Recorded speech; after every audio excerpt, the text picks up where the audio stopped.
let's talk about the conjugate. We're working with algebra, pure algebra. Remember that in algebra, if you have 1 divided by square root of 2, we say that, hey, we don't like to have square root on the denominator. We want every square on the numerator instead.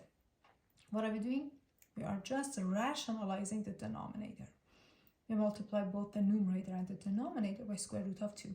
We get square root of 2 divided by square root of 2 times square root of 2, which is square root of 4, or square root of 2 divided by 2. Now the question is, what if we have something like this? 1 divided by square root of 2 minus 3.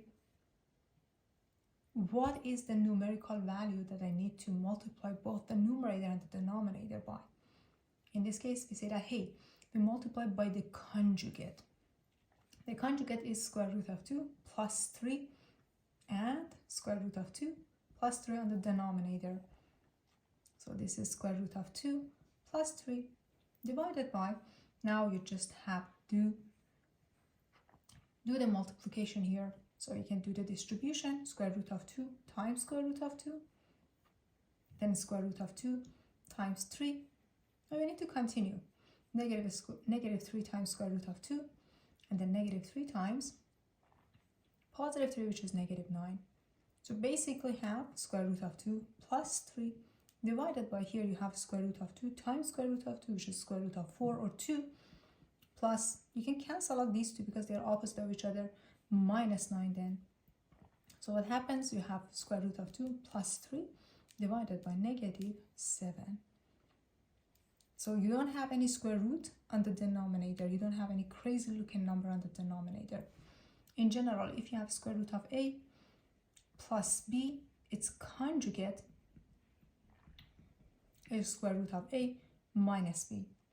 If you have, for example, square root of a plus square root of b, the conjugate is square root of a minus square root of b. You're basically just changing the sign.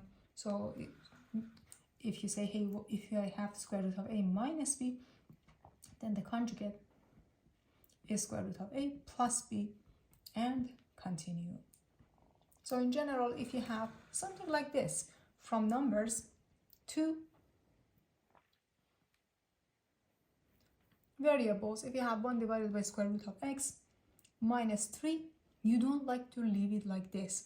You multiply by the conjugate. Square root of x plus 3, square root of x plus 3, which becomes 1 times square root of x plus 3, square root of x plus 3 divided by, we do the exact same thing that we did here. Square root of x times square root of x is x, then the middle terms are opposite of each other, and you have minus 9.